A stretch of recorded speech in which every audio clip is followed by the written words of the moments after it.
you guys, welcome back to Beyond the Whistle. It is officially the very first interview episode of the new rebrand that I've officially launched. I'm so appreciative of each and every one of you being here. It's been a long and winding process, but we're finally here and have a very, very special guest here today. But before we get to that, be sure to like and subscribe, of course, to YouTube and rate us 5 stars if you're watching on or listening on Apple Music or Spotify, or wherever you get your podcast. But without further ado, if you couldn't tell by my Lowndes sweatshirt, we are here in Lowndes County in Martin Stadium, and I have a very special guest who is alumni of Lowndes. He's a 229 guy through and through. He's one of the top linebackers in the entire country right now. He's about to play in the first round of the college football playoffs, and he is the most winningest player in Michigan football program history.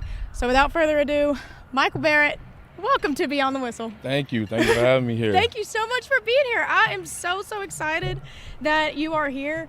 How long has it been since you've been back here in this stadium? It's been a few months. I did a youth camp during the summer in the new indoor. You know, it's kind of different from when I played here. The whole stadium and the whole campus in general is kind of different. But, yeah, it's great to be back in my hometown.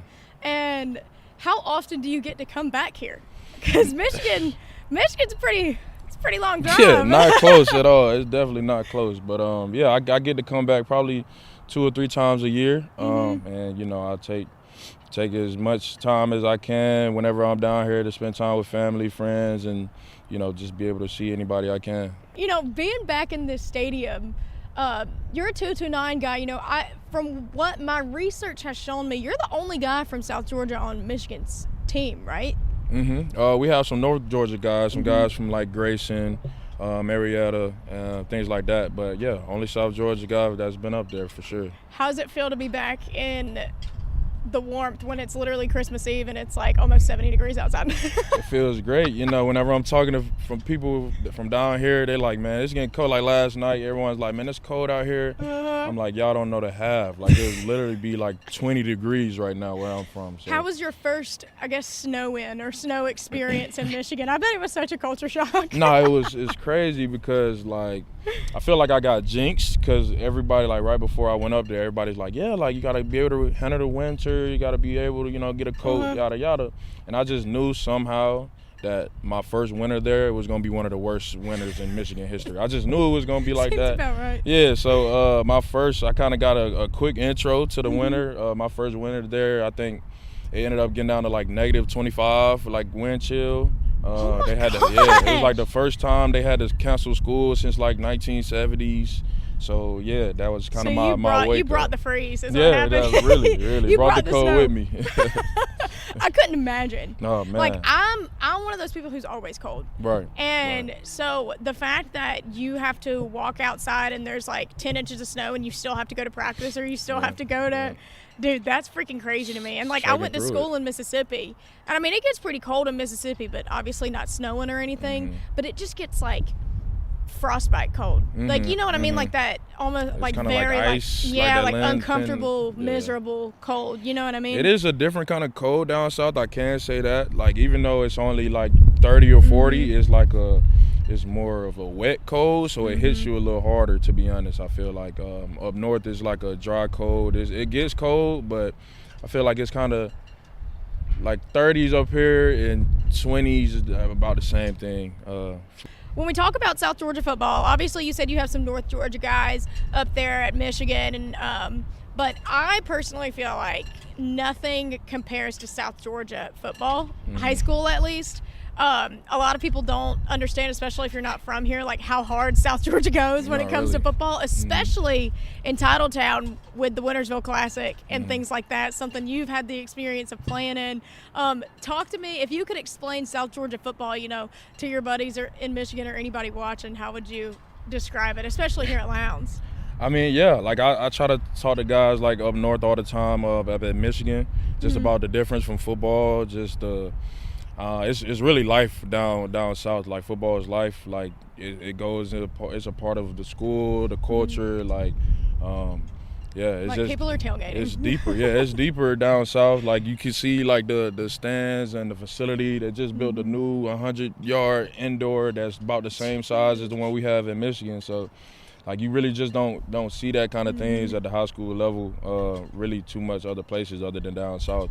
I just feel like it's just treated differently, looked at differently than up north. Yeah, and obviously, like with the Netflix show, Valdosta became this nationwide known school, right? I think they already were. If people don't know, like Valdosta High is the most winningest program in the state of Georgia, and in the country.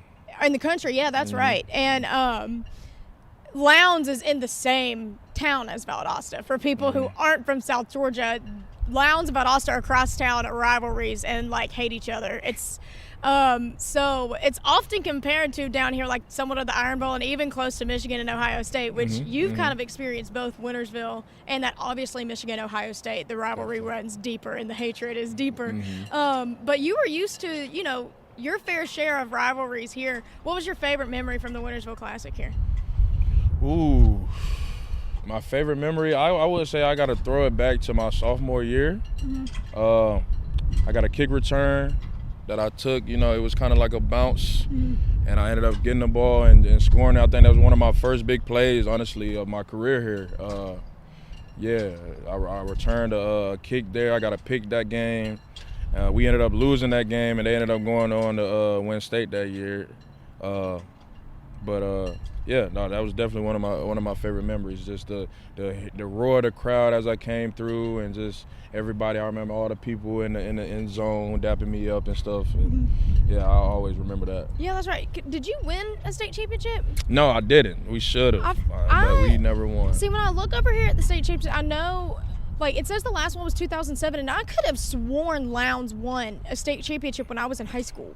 Or maybe they went. We were close. Maybe y'all close. went, and y'all didn't win. Yeah, we went the third round, second round. I think the year after I graduated, I'm pretty sure they went to the state championship and lost, I think. You graduated in what? 18.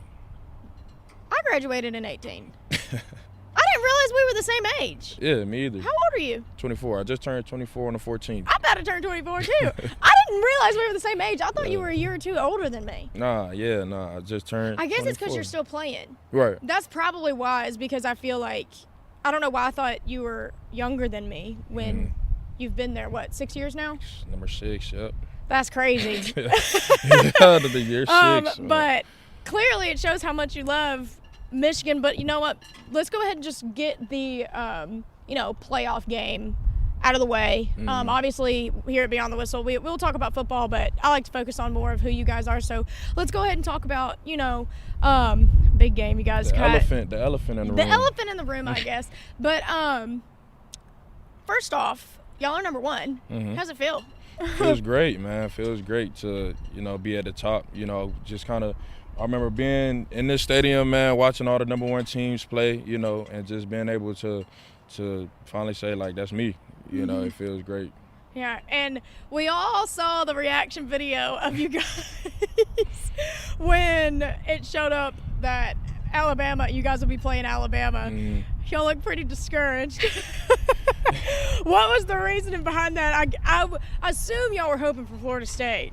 I mean, my Seminoles. Yeah, I mean, it wouldn't be hoping for them. We just kind of expected it. Like, they were undefeated. They were, one of the Power 5 teams that were undefeated, and we just kind of assumed that all the 3 of the undefeated teams were going to make it in. So, like, just hearing that we were going to have Alabama, it wasn't, like, discouraged, like, we got to play Bama now. Like, it wasn't really that. It was more like, dang, like, they really hold Florida State for real. And, I mean, just kind of thinking about that, it really, I mean, it's just another team, another game for real. I don't think it was really like being scared. Like, I've been hearing people say, like, oh, y'all look scared or y'all look like y'all were kind of intimidated, and it's just not that. It definitely wasn't. That was more just a shock of, watching a team like Florida State just get kind of booted out just for, somebody being hurt. Yeah. And so, I expected Alabama to be in. Once you beat the number 1 team in the country, I mean, you should be in the college football playoffs. But I was very surprised that Texas made it in. It's not that they're a bad team. I was just like, you got Georgia and then you have Florida State still, and you can't tell me that Texas is better than Georgia. In my opinion, I guess. And I hated it for Florida State because I was like, 1, I love my Seminoles, and then 2, just there was 1,000,001 different reasons that they said they left them out of the college football playoffs, and none of them really made any sense. Like, they couldn't just stick to one answer. It's political, man. It's a lot about, money, trying to get, what the people want to see.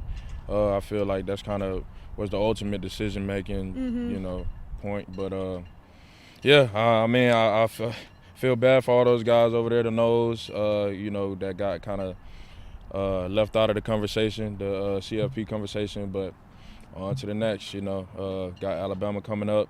And I think we're definitely ready to go play that game. I'm glad I got to come back, spend some time, get my mind off of football for a little bit. But, it's always going to be in the back of my mind, end of the goal. Our goals for this season, go win a natty, they're in the way. So. And you've never played in the Rose Bowl, have you? No, I haven't. Are you excited? I know it's such a historical, stadium and such a historical bowl to play in. So what are you most excited about going to Pasadena? First off, I was thinking about the weather that kind of instantly jumped off the page. Like, I'm in California. Yeah, man, I'm sorry. I know because I'm about to have to fly back to Michigan after tomorrow, and I know it'll be cold there. Hopefully, it's not snowing. But the first thing I was thinking about just the sun rays, just being able to be in that environment, that weather, and then I just being able to see the stadium and just being a part of all like the bowl activities and stuff like that. They're always fun, and I just know the vibes are going to be high out there in Pasadena. So I'm just ready to kind of see the roses, smell the roses, and literally. Yeah, right. And kind of get everything going. Yeah. So. My last thing, that I really want to talk about the Rose Bowl is, we've seen it's been such a weird year in my opinion for Alabama, right? I feel like it hasn't been the season that we've seen from Alabama in recent history, but they've come such a long way from where they were in week 1, week 2, week 3, and we've seen that they just somehow find a way to win. Every single game. Iron Bowl, for example. 4th and 31. Come on now. But so what's it going to take to beat Alabama? And obviously you guys are the 1 seed, but Alabama's proven that obviously they've found a way to win, but you guys are undefeated. So what are you guys really looking out for as far as, obviously Jaden Milroe, but what's it going to take to beat Alabama in the Rose Bowl? Yeah, like you said, Jalen Milroe, he's a first-time quarterback, just trying to get him uncomfortable, make him as uncomfortable as we can, kind of in that pocket, make him try to just stand back there and play quarterback. He's his most dangerous when he get to run around in the backfield and making plays with his legs. So just making him uncomfortable, getting to him, and just not getting the ball thrown over our heads. I feel like it's going to be probably the biggest keys to winning that game. And I said that was my last one, but this is my last one. The bowl game is literally Rose Bowl game, whatever. Playoff game, Rose Bowl game, same thing. It's a few days away. Do you think that maybe you guys having this break so close to such a big game could maybe have an effect on the way that you guys play, or are y'all able to really compartmentalize and lock in when you need to lock in? Yeah, we've been, since the Big Ten Championship, since that ended, we've been already locked in. Once we found out we were playing Bama, we've already been kind of going about our preparation, kind of locking into film study, practicing, things like that. This really only our little two days off right now until we go back and hit it and get back into the film room and stuff like that. But I feel like honestly, just having all this, there's really a lot of time to prepare. Other than the game after this will be like literally the next week. So I feel like having more time to prepare this whole month, pretty much, I feel like is good for us. And we're going to get all the serious stuff out of the way, you know what I mean? Obviously, there was some hate towards Michigan for you guys being ranked the 1 seed, even though, y'all are undefeated and you had a great season. Obviously, there's some scandals and things going on that are still under investigation, so obviously we're not going to get too deep into it. I just want to see, where you were when you how did you find out about the whole situation? Because I feel like everybody found out at the same exact time. Like, the entire world found out when it broke on Twitter and stuff like that. So where were you when you found that out, and how did you find it out? I'm pretty sure a lot of us kind of found out the same, just over like Instagram or Twitter. I think I saw like a tweet about it, and I think I was in the locker room, and a lot of the guys kind of we all just sat and talked about it, like, is it true, is it this, is it that? And just kind of went along about our day. Everything was kind of falling into place, and we kind of met as a team, as like players, like had a player-led meeting, and just kind of told everybody, like, control the controllables, like with everything that's going on outside of this in the media about Coach Harbaugh, about like the scandal or whatever's going on. Like, we can't do anything about it. All we can do is just keep doing what we've been doing, playing football. It'll be great for real. So yeah. What were your immediate emotions? Were you more so like confused or shocked, or like did you not believe it, or like what were your immediate, you know what I mean, feelings? Yeah, I mean, I feel like it just kind of was a little all over the place. I had a lot of emotions kind of running through. I had like, the fear of us being like just kicked out for something we didn't even do, or like anger for everybody just kind of, because now it's like everyone's kind of coming at our character and just our questioning abilities. your credibility. Yeah, right. It's like, okay, well, they've done this because they cheated. Oh, he made that play because he cheated, because he knew it was going to be there. And it's like, that isn't how it goes. And I mean, that's kind of the stuff that goes through my head, or our head, of just like, just downplaying what we've done all year and our whole careers, pretty much, just off of, those scandals and just he say, she say stuff. So, just a lot of different emotions as I was kind of going about it. But, like, I've been through so much. Like, I was telling a lot of people, I've been through so much in my time in Michigan. Like, I just feel added like, on to it. it. Yeah, it's just another, another thing. Yeah, it's just another thing that is gonna do nothing but get me better. I feel like that's kind of the mindset I have to go through with a lot of things. Like, just look at it as it's just another thing that'll get you better in some way, for real. So, were y'all able to really kind of lean on each other, or did it kind of wear off after a few days, after you were like, all right, I mean, it is what it is, happen, not happen, like, we're still going to play football, you know what I mean? Yeah. Like, were you guys able to lean on each other? How did y'all manage to block out the noise?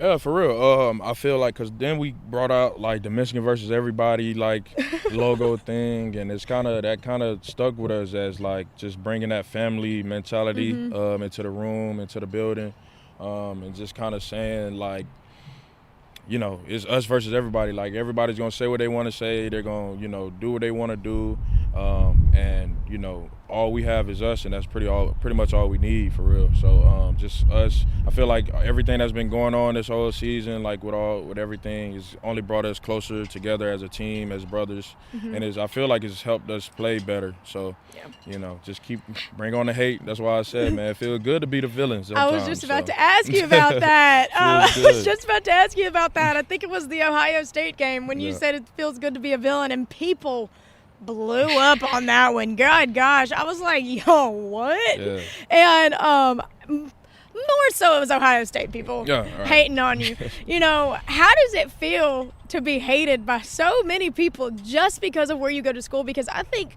people think like, oh, the Iron Bowl is the biggest rivalry and things like that, and everybody has their own opinions. Being from the South, I could say that Georgia, Florida, but personally, in my opinion, Michigan, Ohio State, I feel like literally hate each other to their core. Like, I know people who won't even be friends with Ohio State fans just because they're Ohio State fans. Like, they won't even be friends with them. So how does it feel to be hated by so many people, and what is your experience playing in that game?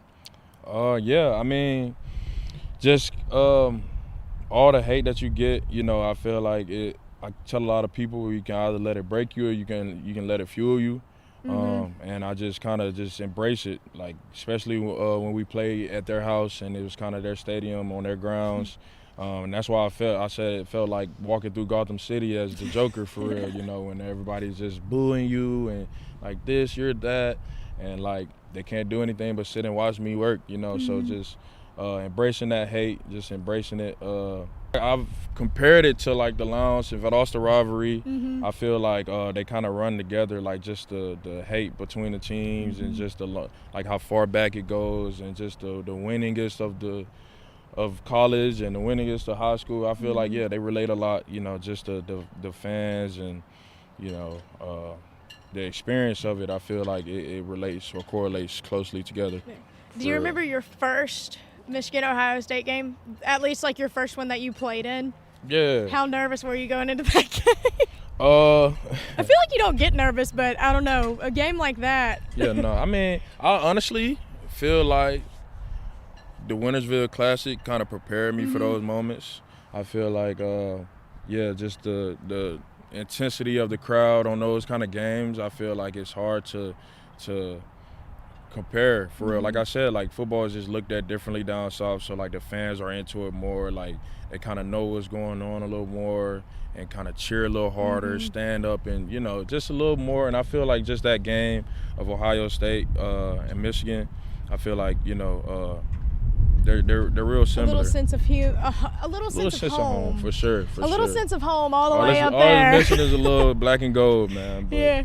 Well, now that we've kind of got all the serious talking things out of the way, now it's time to get to know Michael Barrett. You know what I mean? I know obviously you've done a lot of stuff with the media, but it's different being here in your home field, especially with since I know exactly where you come from. Like now my dad coaches here and I've gotten to embrace the culture here at Lowndes, and the concrete crazies literally go nuts. Like for people who don't understand, like this stadium fits 12,000 people in it. And it is packed out every single Saturday. And but let's talk about you growing up in Valdosta. What were you like as a kid? Were you the weird kid, or were you just?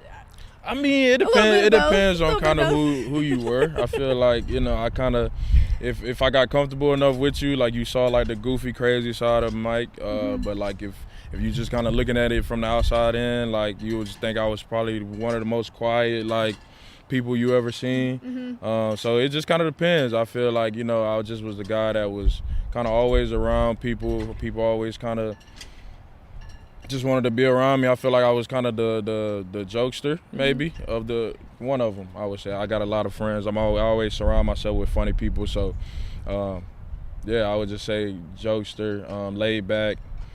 Pretty much the same as now, just a little younger. Yeah, but where could we have found like little Mike outside of sports and outside of school? Outside, for real. I ain't gonna lie. Outside, just running around. I'm from the country, so I probably was on a 4-wheeler dirt bike, something like that. Probably on a trampoline, playing football. I mean, although like outside of football, I was always doing something with football. Either playing in the backyard with my cousins or something like that, or we were just getting into something. Always on 4-wheelers, dirt bikes, golf carts, things like that. Yeah. Honestly, I am terrified of 4-wheelers. What? I'm now I like sometimes, but I got thrown off of a 4-wheeler once, and my cousin had a really bad accident with 4-wheelers once. Did you ever get into a 4-wheeler wreck? Because they're the worst. Yeah, they scare me because you don't have a seatbelt on or anything. Like other ATVs, I'm fine with, but 4-wheelers, they scare me. Yeah, I feel it. I mean, you just got to be able to handle it. I mean, I've seen some accidents on 4-wheelers too, but yeah, as long as you know what you're doing. Like I know I ran into a fence once. My sister flipped one of them. So yeah, you just have to be careful, honestly. Yeah. And when did you really get into football and start really taking football seriously? Did people know, like, since you were a kid that you were going to be, where you are now? I would say so. I think the Little League, I kind of was that guy. No, just playing. He was him. I was kind of that guy in Little League. No, I'm just playing. I mean, I always knew that, football was going to be something I would be able to do. It kind of was where would I, or like what would I play? I remember like playing quarterback just because one of my friends said he was gonna play quarterback, kind of coming into middle school. Like I'm like, yo, like what position you playing? He was like, I'm probably gonna play quarterback, and I'm like, I might do that too, like And so I just did that like for the 6th grade team, and then I was just playing quarterback and linebacker for both teams. On both sides of the ball. And I started going to camps, I think, around like 9th or 10th grade. Got my first offer in 10th grade. Started taking it serious from there. Who was your favorite NFL player / NFL team growing up? Ooh, I was a Baltimore Ravens fan growing up. Really? Yeah, Ray Lewis, man. Big on Ray. Ed Reed, like their defense just was crazy to me. Reggie Bush, I used to love watching him growing up. As far as quarterbacks? Because I know you played both, so. Right. I mean, let me think. Back then, Tim Tebow, Him. He's yeah. the only player from Tim Florida I will Tebow. ever root for. Tim Tebow, Cam Newton. You know, I was a Florida fan. I grew up a Florida fan, so watching Tim Tebow, Lord, watching those back in Mike, back in the day. decisions. You know, so No hate whatsoever from over here. But and this is just a random question. I had, your jersey number was number 1 in high school, and now you're number 23. Was there a reason for the jersey number change, or was number 1 just like not available when you got no, yeah, like, oh, now it's like when I first got up there, they told me like, okay, like number 1, that's for like an upperclassman guy, like you got to work for that. They can't just hand that number out. So I'm like, okay, that's cool. So I ended up getting number 6. I started off with number 6. And up until like the first game of my freshman season, because we had another guy who was number 6 that was an upperclassman. And so first game we go in to play Notre Dame, and like I'm kind of looking around the locker room, kind of trying to find my number, see where I'm at. And there it is, 38, Barrett. And I'm like, 38? Like, what do you mean? Like, what's going on here? Like, I was 6 for the whole off season, like. And like the whole time practice, like, and I was just walking to the game, and it's like, brand. okay, new number, 38, and I'm like, okay. So I had 38 for a couple games. That's such a random number. A random number, random. And I think I might have had it up until the end of that season, and then the next season, I switched to 23. And I didn't realize that you had switched so 6 much. to 23, like I'm LeBron, was my caption. See, I figured 23 had some sort of significance. I was thinking either like Michael Jordan, like comeback era, you know what I mean, or like LeBron. So I was like, it has to have some sort of significance. So that's why I asked you. I didn't know that you had gone through like 4 numbers. You went through 4 numbers, a million different positions. 6 positions, 7 position coaches, 2 defenses. Yeah, so nice, Mike. Like I said, man, it's been a lot that's been going on. You only can control what you control. Yeah, and so let's talk about, high school. Obviously, you were recruited, I feel like, for so many different positions for multiple different schools, right? Or were you recruited as one position for all of your schools that had offered you? Because you had other Power 5 schools offer you. I had I had some offers at quarterback. I had a couple for linebacker, a couple for running back. I had like 2 or 3 for like cornerback and safety. And a lot of them just was kind of like just athlete. Just saying they were asking me like what position like a lot of coaches would ask like if you could come and play and start any position right now, what would it be? And I'm like, I don't care. Like I'm just trying to play. As long as I'm starting and as long as I'm out there making a contribute to the win, going out there making plays. Like I didn't care if I was out there scoring touchdowns or making tackles. Like it didn't really matter to me. I just wanted to be out there on the field. I just love the game. Just want to be a part of it somehow. So let's talk about your recruiting process. You said your first offer was in 10th grade. Who was that? East Carolina. Okay. And then when did the Power 5 offers start rolling in? That is a Power 5 school. East Carolina, are they? I don't know. I'm just talking. I don't know. I don't think that they are. Maybe not. Maybe, I don't know. But Y'all honestly, don't attack us. No, my bad. Don't attack us. I don't know, man. I don't know. I'm sitting here thinking, I'm like, I don't know. I don't know. I know they D1. They're D1, but I don't know. I don't know how to Power 5. No, I don't know. Oh, actually, no, they're not Power 5. You're right. They're not. They're not, because I thought that they played not. like. They're definitely not. Yeah, they definitely not. That's on me. I apologize. But it's okay. We're prone to mistakes here at Beyond the Whistle. It's fine. I feel like right after that, like I started getting a lot kind of rolling in. I remember getting like Southern Miss, like a lot of the smaller schools. Like I got like Georgia Southern, Georgia Tech. I got like South Florida, Central Florida. Like, and most of those were like for quarterback, where they had like dual threat quarterbacks at the time. And then I started getting like Nebraska's and LSU and Tennessee and stuff like that, kind of towards, I want to say, the end of my junior year. I feel like I started getting kind of most of my like Power 5 offers, a couple of the SECs and stuff like that. But yeah, like once I got one of them, I feel like it kind of just rolled from there. Yeah. So. And, obviously, everybody was interested in you, but what were you looking for in a program? Ooh, that's a good question, actually. Something that felt like home. I feel like somewhere that I felt like I fitted in. I didn't really, like I said, I didn't even know where Michigan. I couldn't point Michigan out on a map when I committed. We basically belong in Florida. Yeah, so that's how close we are to the Florida line. No, right really, now. really. And so when you said something that feels like home, I'm like, I hope you're not talking about the weather, Mike. No, right, exactly. No, it definitely wasn't the weather that felt like home. It was just more the coaches and stuff that was up there, a couple of the players that I got to meet. I feel like I kind of fitted in a lot. A lot of the coaches, like as soon as I got up there, left though. But it's just kind of how it works in football. It's political. You never know what's going on. It's all a job for real. So got to go what's best for you, what's best for your family, and And you and your family, like y'all are pretty close knit, aren't y'all? Y'all are a close family, but are you the youngest of 3 sisters? Oh gosh, Only I know boy. your mama loves you. Only boy. I know you get that special treatment. My brother's the middle child of 2 girls, and he gets like princess treatment. But something like that. Every now and then. Mama's boy probably is what you are, I would assume. But like which is totally fine. But obviously family has to do with where you go to school.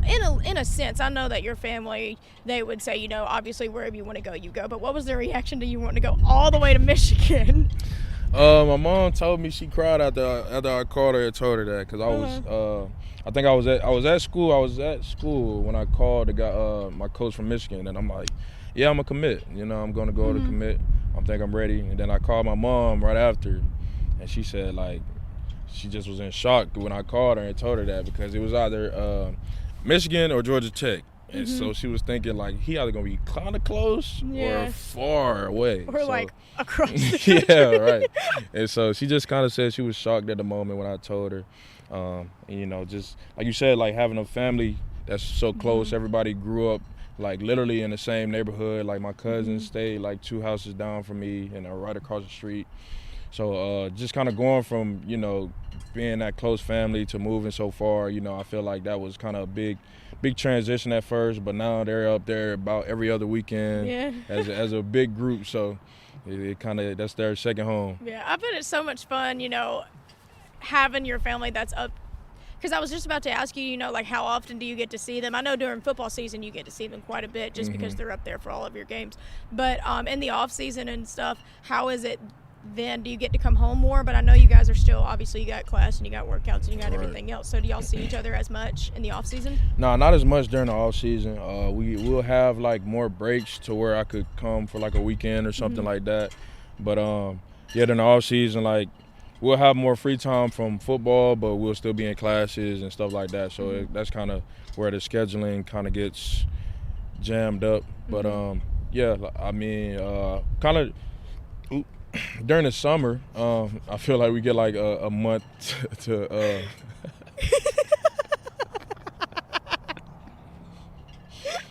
I don't know what that was, but I'm sorry, I can't tell if burped. it was burped. Like I almost burped, but then it like stopped in my throat. I don't know what that was. I'm sorry, like. okay? It happens. It's totally fine, I promise. But I love how we like made that mental like connection. We were I was like, trying to stop. I was trying to keep going, like, but I couldn't even. I don't even know. How was it when your parents left you, in your dorm for the first time?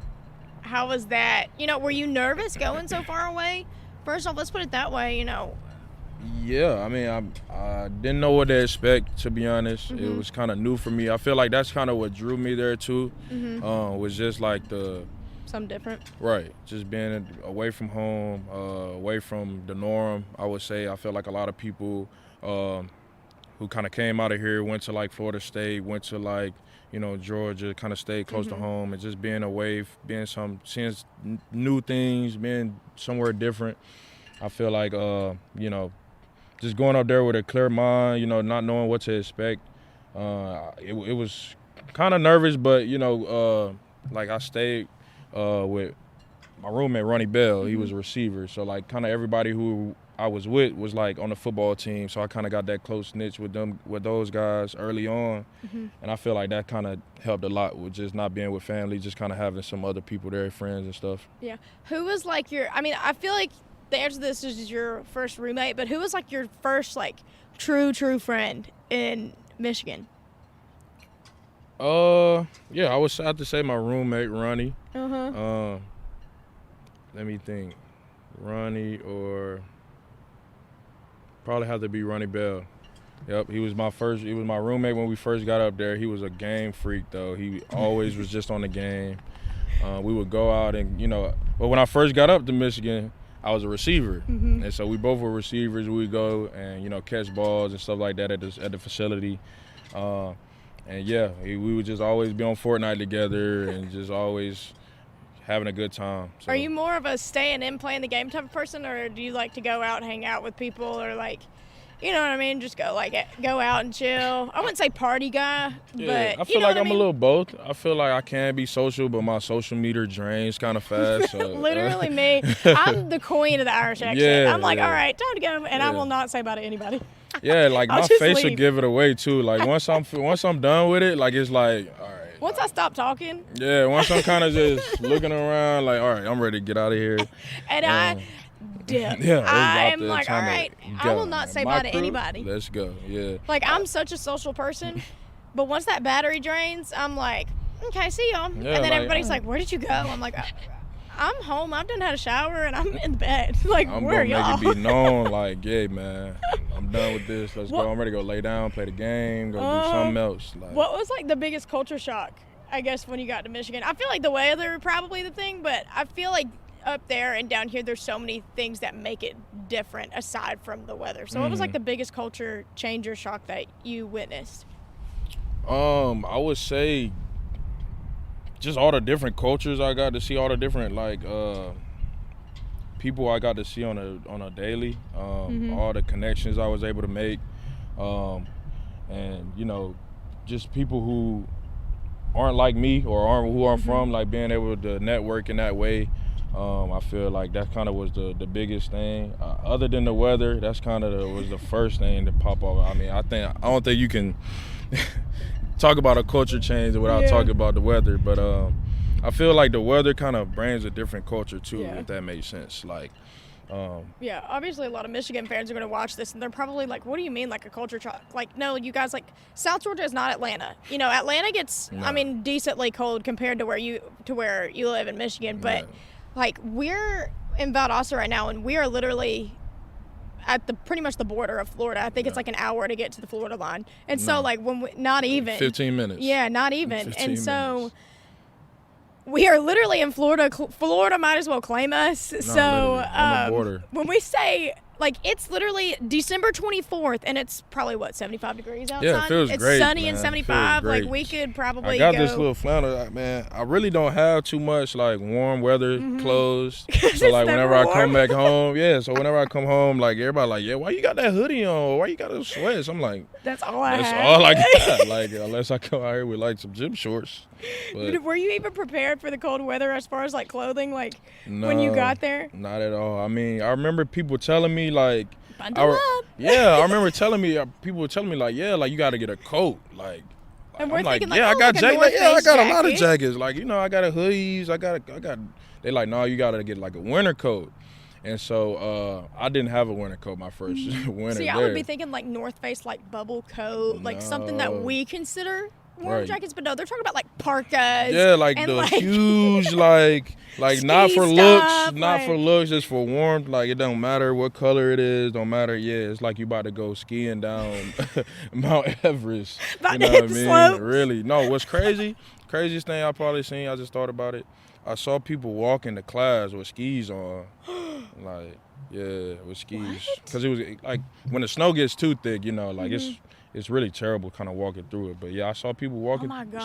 skis So, on. like, in the movies when they're literally. Right. That's what I was thinking. It's like some movie stuff. for Oh, real. my gosh. No, see, like, when we lived in Kentucky, it snowed a little bit, I think, but I think the most that we were in, like, this, the southern part of Okay. Kentucky. I'm about to say. And so we weren't, we didn't get like blizzards or anything like that. But I think the highest I experienced was literally the first weekend we had moved to Kentucky. We hadn't even moved into our house yet. We were staying with a friend, and 10 inches of snow. And of course, like me, I'm like freaking out, never seen snow in my life, right? And literally that was the first time I had ever seen snow.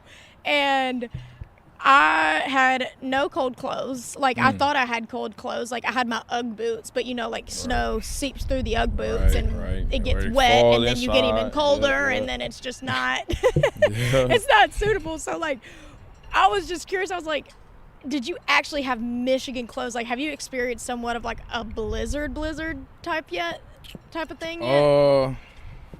I won't say like a blizzard. It snowed to the point to where like you couldn't really see much, but like a blizzard to where like 10 inches. I don't think we got like 10. I think I've made it to like maybe like 6 to where like it's just been like high up, but not like crazy high. It's more like it'll snow and then get super cold to the point where the snow just stays there. Like the worst snow I think is when it snows a lot and it just gets a little warmer, and then it's like the snow was kind of like muddy. Like the slush. We called it slushies. Slush, yeah, it's terrible. Gross, man, yeah. terrible.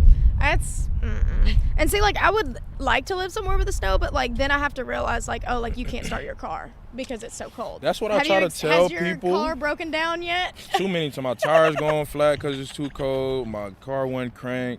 All kind of things like that. I try to tell people that's from down here, like although it looks nice in the movies, like, and I get that, but yeah, like it's cool to be in it and to experience it, but to live in it and to have the do everyday life things in the snow with all of it around you, like, it sucks. It does. I meant to ask you this earlier, but I want us to talk about your first start at. I know you've talked about it before, but in the days leading up to that first start, when you found out that you were going to be starting, obviously you had been waiting for that moment, you know what I mean? And then once it came, were you nervous or were you just freaking ready to go? Because your first start was against Minnesota, right?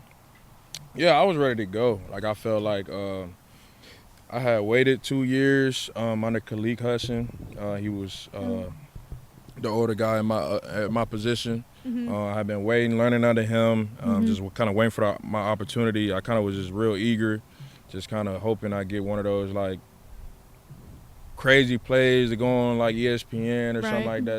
I just was telling myself I need one of those, and that was the COVID season, so it kind of really wasn't as hype as I would want, because we didn't have any fans. It probably was like playing right now in front of all the like. I could not seats. Imagine doing that. Like, it was just playing like music, I would be like miserable. Crowd noises over the speakers and stuff like that. It was a bad time in football, but it was a good time. We have for all me. persevered. Yeah, get through it, man. You got to do it.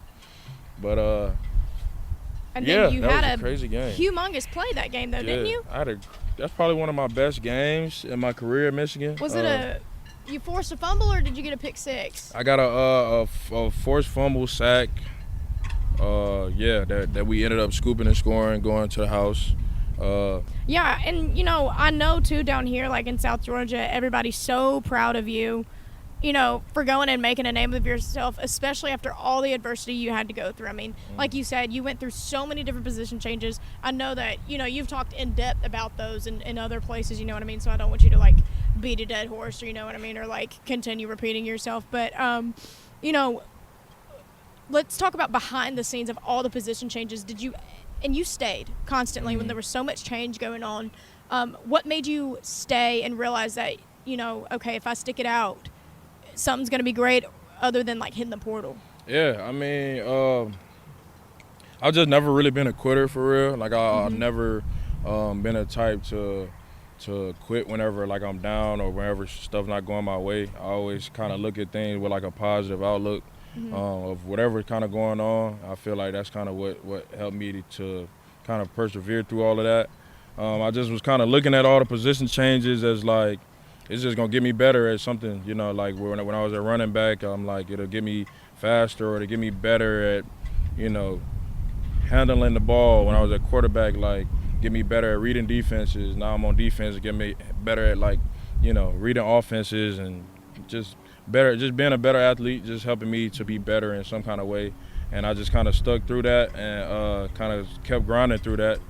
And I feel like after COVID, like I feel like I had 2 different college careers, honestly. Yeah. Like pre-COVID and post-COVID, I feel like everybody feels like that, but about like life. Like Yeah, I feel like I had a night and pre-COVID life and a post-COVID life. Yeah, literally. And I'm still trying to like recover from the pre-COVID or like from the during COVID. I can't even think of like pre-COVID. Like Me I can't either. even like. Oh, it's so crazy. weird. Yeah, and it's literally only been almost 4 years ago now. Yeah. So. And it's just so crazy how like the world just changed, you know. And during that time, you know, the world literally shut down. Like they, at one point, I don't know how it was in Ann Arbor, but I know in majority of cities, you know, you couldn't be out of your house past a certain time. Airports obviously were shut down or very limited. So during that COVID period, you know, obviously, even though you have teammates and things like that, but practice looked different. I mean, obviously, standing 6 feet apart or like virtual practice. Like, what was that practice life like behind the scenes of COVID? Man, yeah, that COVID season, man, like when it first hit, I think we were just about to go into like our spring practices. And then like they had shut everything down, saying like we couldn't do anything. And so kind of once we got back started, we had to do like COVID tests every morning. We had to come in at like 6 a.m. do COVID tests every morning. Had to wear masks all around the building. We had like masks on our helmets, like. Oh my gosh. Like, yeah, like it was crazy. Like, how horrible was that trying to play with a mask on? It was terrible. Like I kept taking it off. I'm not gonna do this, but yeah. It was literally like not even like. That surprises me that they expected that to be healthier than playing without one, because I feel like restricting your breathing while you're doing, you know, obviously major physical activity is not very smart. No, at all. But yeah, and then like the mask, like it would feel like you're getting waterboarded. Once you start sweating and stuff, like you can't really breathe in it. Gosh, I could imagine the smell of y'all's masks. The smell of y'all's masks. I can smell it now. I bet it was awful. Terrible. Just throw them away. Did you ever hit like I feel like COVID was a time where everybody either found themselves or kind of found like the lowest part of their lives. You know, COVID for me was a major struggle because I'm a very social person. And so having to be isolated and like obviously my job is in sports, so having nothing to do and being in college, I mean, again, like that took our college away from us. Like we couldn't go out, we couldn't do anything. Because I went to Mississippi State, like we couldn't have more than 10 people in a house, and if there were, then the cops would get called. Like it was like crazy stuff, and so it was a major struggle for me. But personally, for you as an athlete, did you kind of feel that isolation at one point? Like, did you ever hit like a low point during that? Definitely. I would say, the year after the COVID season, I would say, we had got a new defense. I got a new coaching staff, new position change again, and then because I was starting in the COVID year, and then after we changed position coaches, coaching staff, defenses, I moved down on the depth chart. Really wasn't playing that much. I was trying to graduate. That was my last year before graduation, so I was in 7 classes. I had a job down on campus. And, so you were working too, a job. Yeah, I had a job. It's so, I mean, football itself is a job, so. Yeah, so that's crazy I that had you had a job. Practice up until, we'll practice up until 6 or 7, and then I had to go to work at 8 and be down there until 2 a.m. And where'd you work at? We had a Michigan Union on campus, and it's kind of I was just what they call it. I just had a little desk job, kind of just a receptionist job, I guess. Pretty much. You could call it. Campus information. That's what it is. Campus information. And I used to just answer the phone. People used to call about admissions or asking for people, and I would just kind of redirect them, or people would come up and ask where things were at. So it was a smooth job for real, but I just needed to make ends meet. This was kind of when NIL was kind of just getting introduced, so we really Yeah. weren't getting paid too much, and I just had a lot going on kind of in that time. So yeah, that probably was the most down I've been probably in my whole life, that little area. How did you manage to like pull yourself out of it and keep, you know, your head in it? Because I don't think people talk enough about the behind the scenes part of being an athlete. Like it's very much takes a toll on you mentally, especially with all the trials and tribulations that you've had to deal with. COVID, position changes, coaching changes, literally everything and anything under the sun, and especially you being so far away from your family. I don't think people talk about enough how difficult that is, because they just expect you to go out there and play. Yeah. You know what I mean? Yeah. So how did you really pull yourself out of that, and, you know, to the point to where you decided to continue to come back to Michigan instead of leaving?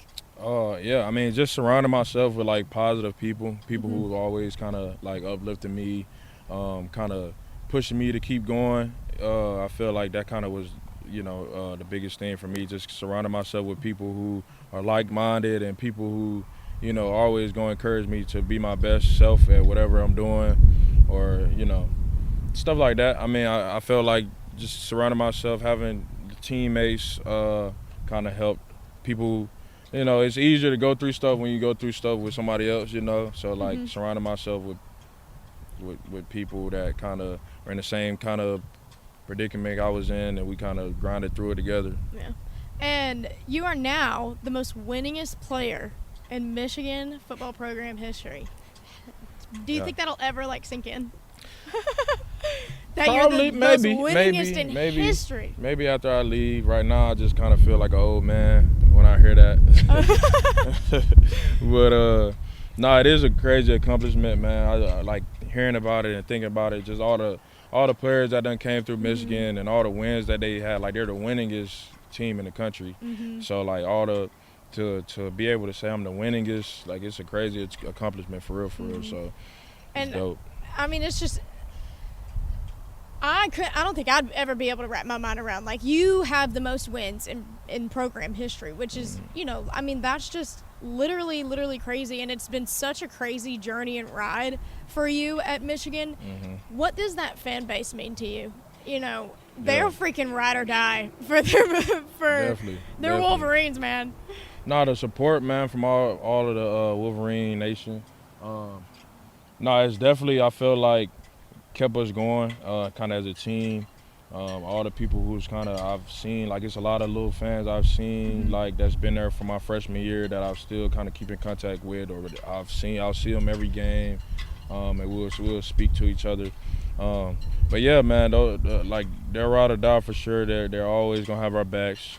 Yeah, it's great to have. Yeah. So I saw a video, Coach Harbaugh, he had a helmet of yours in his office. I think he said, like, every time, like, a helmet breaks or something like that, that player gives it to him. Which game did that helmet break, and what is your relationship with Coach Harbaugh, and, like, what's it like, you know, playing for him? I feel like people only know him very surface level. So what's it like playing for him, and just the type of guy he is, and the story behind the helmet? Yeah, I mean, Coach Harbaugh, man, yeah, that's my guy. He is, like, who you see him as. Like, he don't put on the front for the media. Like, he's not going to front for anybody. He, like, what you see is what you get. Great guy, man. He's a player's coach. He's always going to do what he can for his players. Yeah, it's a great plan for him, man. You know, it's a great plan for somebody, you know, like, will fight for you for real. Like, yeah, he's always been there, always been my guy. I got to sign that helmet for him, though. It broke against Maryland this year. It broke. I remember, like, making contact. I hit a guy, and I got up, and I'm like, I can't see, man. Like, I can't see what's going on. I'm looking around. I'm like, I can't see. They had to, like, sub me out. Like, my whole, like, face mask was, like, I don't even know how it broke. They just had to find you a new helmet. Yeah, well, they had to, like, take the whole face mask off, like, redo it. I had to wear somebody else's helmet for, like, a couple plays. But it was crazy, yeah. He told me, like, he wanted me to sign and put something on there for him. So I actually wanted to keep it myself. But, you know, he asked for it before I could say anything. So he has so many of them in his office. From what I saw, like, he has, like, so many players or whoever have brought that to him, which I think is pretty cool for a coach to have all of that from all of these different players. And speaking of helmets, I also saw where someone on a comment somewhere on YouTube was like, someone needs to do like a story over the stickers on your helmet. You have like 1 million of them on there, and I assume that it's from plays that you've made or things like that. What is the story? Because I don't really know that much about, the Michigan's football program as a whole, like the traditions that you guys have, like especially internally. So what's the story behind the stickers, and how did you earn them and things like that? So the stickers, you get a sticker for every game you win. So they have like the Wolverine logo, and then I have like the game number of what number. Like I have like 944. Like the Maryland game was 1,000, so they have like the win number on there. Oh, so I didn't know it was for wins. Yeah, like some of them for wins, some of them for like individual achievements, like player of the game, or he got an enthusiasm unknown to mankind sticker. You get it's a lot of different stickers. Like you get a sticker for like different things. Like just random stuff. I won't say random. Most of it kind of go towards the game. Yeah. You said what'd you say? Enthusiasm unknown to mankind. What is the story behind that sticker? I mean, that's kind of Coach Harbaugh. He kind of always says that, like, attack every day with an enthusiasm unknown to mankind. That's kind of his saying. And this year he started like making a sticker. So anybody who kind of brings just the juice to the team, you bring that enthusiasm. That was a sticker. I'm glad I got to get that sticker this off season. Yeah. You get like, I'm trying to think. It's a lot of. How many stickers do you think you have on your helmet? I counted them, but I started like losing count as I was counting them, and I think I'm either like 97. Oh my gosh. To 98.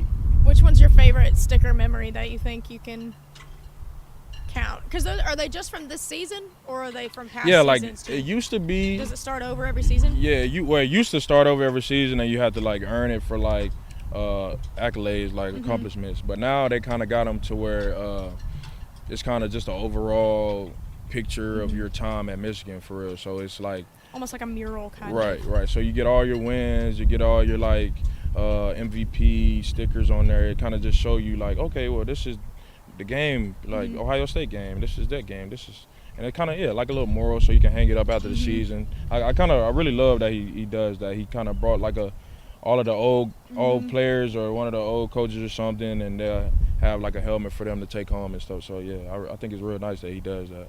Which one's your favorite Michigan sticker you think that you've earned? Or I guess the most memorable one out of 97. I'm trying to think. It's a lot of stickers to go through. Yeah, I'm trying to think of what, like, got to be the game. I remember like thinking like I don't have like the game sticker. I need that sticker. So having the game, like Ohio State, the game.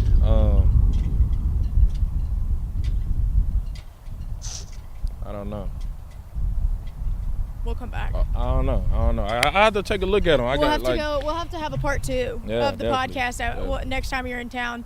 But getting to my end, I want to ask, do you have any superstitions on game day?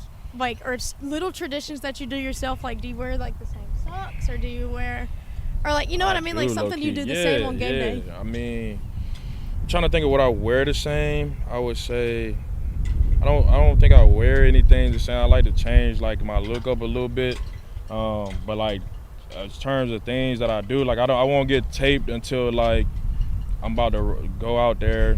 Like I won't. I have to face my helmet forward in my locker. When I first get in the locker room, I don't know, like I always have to turn it around, face the front. And after we run out, I always have to go into the end zone and be facing the field to pray. I've done that every game, so it's kind of a tradition for me, kind of a superstition. And I remember I was a captain one game, and I didn't think I was going to be able to do it, and I'm like, there's no way I'm not going to be able to run down here. So, like, literally as the kickoff team about to go out, I'm sprinting down to the end zone like I got to go get this prayer off real quick. And it's funny. Anyways, that's pretty much all, I had for today. Like I said, I told you a little bit. I do a verse of the day. I'm a Christian. I know you're a Christian. You literally went from church to came here. So I do a verse of the day, and it's so funny because my app that I get my verse of the days from that shuffled to this verse, and I was like, oh my gosh, that is perfect, because I feel like it applies to Mike and your story. So the verse of the day today is James 1:2-3. It says, consider it pure joy, my brothers and sisters, whenever you face trials of many kinds, because you know that the testing of your faith produces perseverance. That's a good one, isn't it? That's the one. What is it, James 1 James through 3? 1:2-3. That's something you get tatted.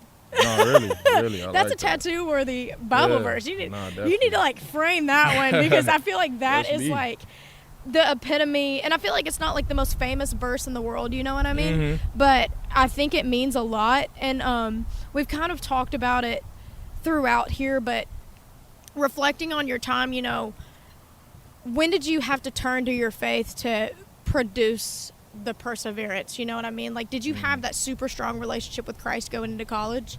I mean, I grew up in the church. I feel like, you know, my family was really real big Christians. We went to church every Sunday, but I feel like just kind of being alone and kind of finding him myself was kind of the biggest thing, you know, finding Christ myself. I got baptized last year.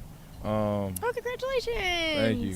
Rebaptized. I got baptized when I was younger, but like I said, I did too. I want to get rebaptized now that I'm older and like truly understand it, and like truly like have developed that relationship. I want to redo it, but anyway, sorry. No, you're fine. Exactly. That's kind of exactly how I felt. Like I felt like I wanted to do it myself, and I got baptized before at the hotel in Indiana last year. You got baptized at a hotel? Mm-hmm. Really? Yeah, because we have like a team pastor that kind of does chapel for us. Like a chaplain or something? I think that's the proper term for it? He does chapel for us before the games on Fridays. And he does like baptism on away games in like in the hotel pool. So I got baptized there. Oh, that's so awesome. Yeah, no, it was a good experience. But where did your question start from? When did you, I asked you about the faith, and then like, when did you really start turning to your faith? Because I think a lot of the times before we're super strong in our faith, at least I know for me, I turned to this mindset of like, why me type of deal, you know what I mean? And it's like, why me when I've done everything right, and yada, yada, yada. And it's like, that's when you know the Lord is really wanting you to turn and have that true faith, you know what I mean? And believing in what you don't see yet, and you just trusting him. So when did you really decide to turn over that leaf of like, all right, you know, like I can't deal with this on my own, you have a plan, and faith is going to have to turn into perseverance in this situation? Like I was saying, when I was at that low point, I feel like I just was asking myself, or like asking like, what can I do? Like what, like, you know, I felt like nothing I was doing was right. Everything I did was like, regardless of was it good, like it didn't, I don't know, like it just didn't feel right, and I just, nothing was going your way. Nothing was going my way. Nothing was falling my way. And I just started praying, you know, like small prayers, just like thank you for waking me up, thank you for this, just like small prayers. And then I started getting my Bible and just started reading and praying after that, and kind of made it, especially during camp last year. I think last camp was when I really got into my Bible. I started reading every night. Every time I got home, I made sure I read like at least like 2 pages. And like I would read, pray. I started getting like other teammates kind of to join in with me, and that's kind of the point to where, you know, I was like, I can't do this without God, for real, without Christ. And like I was kind of embarrassed that I even was going without it, you know what I mean? Because I do the same thing. I think everybody goes through that. Yeah, because it's like I said, like I grew up in the church. I always was around it. And to kind of just find that myself, you know, was kind of probably a big experience for me to, you know, be able to get baptized and, you know, read the Bible myself instead of having to go to Bible studies and stuff like that. I feel like that was a big turning point for me. I think now we've seen a lot of athletes really come public about their faith. I think it's very, like, for a while, I think people were kind of, I wouldn't say scared to talk about it, but the media nowadays doesn't love to glorify it, you know what I mean? They don't love to glorify athletes and their faith, and I think C.J. Stroud is a big person. Obviously, Tim Tebow way back when got absolutely obliterated for it, you know what I mean, in the media and stuff like that. We've just seen it over and over, and now players are really starting to talk about it publicly. So I say all of that to ask you, you know, why, and I say that because in the comments they're like, why are these people even believing in this person? You know what I mean? Like, you believe in something that's not even real. You believe in something that you can't even see. Like, why do you as an athlete believe in God, and why do you think it's so important for athletes to share their faith publicly? I mean, I feel like, especially at the college level. Yeah. And the NFL level. Yeah, well, just on that point, like, I feel like everybody should, you know, come public about their faith, because, I mean, like, you never know who you will save, you know, just kind of with your experience or your testimony. Right. You never know, like, who's going to be watching, who's going to hear that word. And I feel like, you know, reach one or something, reach one, teach one, and you never know, like, whose life you could save just by you know, just coming out and talk about your experience. But I forgot the question. The other one, sorry, that was a two-part question. No, that's my fault. Why I started the second one too. So. But the first part of the question was, you know, like, why are you a Christian in the first place? I know you grew up around it, but obviously you didn't have to continue that as you got into an adult. So why have you continued not only to be a Christian, but to really start to take your faith seriously too? Whenever people ask you, you know, why are you? Why do you believe in God? Man, because he's been so good to me in, like, so many different ways. Like, I know, like, you know, like, you can feel his presence just because you can't see him. Just like I can feel this wind blowing on my face, blowing me over here. Like, I can't see it, but, like, you know, you can just always feel his presence. And, you know, regardless of what's been going on, you know, how down I've been, like, he's always been that light spot in my life. And regardless of where I've been in life, anytime I've come back to him and found, like, he's always led me back to him in some kind of way, and just continues to bless me, bless my family, and, you know, I always glorify him for real. I always, like, talk about him to my teammates. I always talk about it. Like, I remember actually, it's funny, one of my teammates was asking me about this last year, I think during camp. And we that's why I was saying we kind of got into the Bible together, because, like, he just like why do you kind of talk about him, or why do you believe in him? And I'm like, man, like, you just don't know the half, like, for real. Like, you just don't understand. Yeah, you don't know the half. So I told him, man, just start really taking in, like, the small things, the little blessings in life that you really don't pay attention to, and that kind of when you start to realize, like, his works, when you start just being grateful for the small blessings in life, man. That's kind of that, it brings it out. Yeah. And I think too, and this is, you know, the point that I kind of am going to end on, and you can piggyback off on it if you want to, but I think it's because obviously I used to be an athlete. My brother's a college athlete. My sister's about to be a college athlete. My dad's a coach. Like, you know, it's faith in football and faith in sports has just been something that's always been big to me, but it wasn't huge to me until I had to develop that own relationship as an adult. And the older you get, the more you realize you cannot carry the weight of life on your own. You know, you can't carry everything, and you're not meant to. That's the thing. You're not meant to carry it all by yourself. Like, you weren't meant to carry all the COVID situations. You weren't meant to carry, you know, all of the position changes and the trials and tribulations. Like, you weren't meant to carry it by yourself, you know. And I think that that's important for people to understand. Like, my favorite thing about being a Christian is, like, no matter how badly things get, like, I know and I believe in my heart that, like, there is a God that loves me and is going to make things better for me. You know what I mean? You just gotta stay the course. And I think that that's something that's so liberating in being a Christian, is knowing, like, no matter how hard life gets, like, you know it's not going to last forever. Yep. It could last for a few years, but, like, it's not going to last forever. And I think that that's something I encourage athletes to really and truly dive in, and even just, you know, ask a friend, you know, like, ask a teammate or a coach or whatever, you know, to get into it, because once you start to carry the weight of life on your shoulders are going to break. You know what I mean? And I think, like, you probably can kind of add on to that if you want to, but I think that's the most important thing to me, and the best thing about being a Christian is knowing that you're not ever by yourself. No, exactly. No, I agree with that for sure. Just like you said, man, having him in your corner, man, always being there, regardless of what you do, you know what I mean? Like, regardless of how far you've gone from him, like, you can always come home, and, like, he'll always love you the same.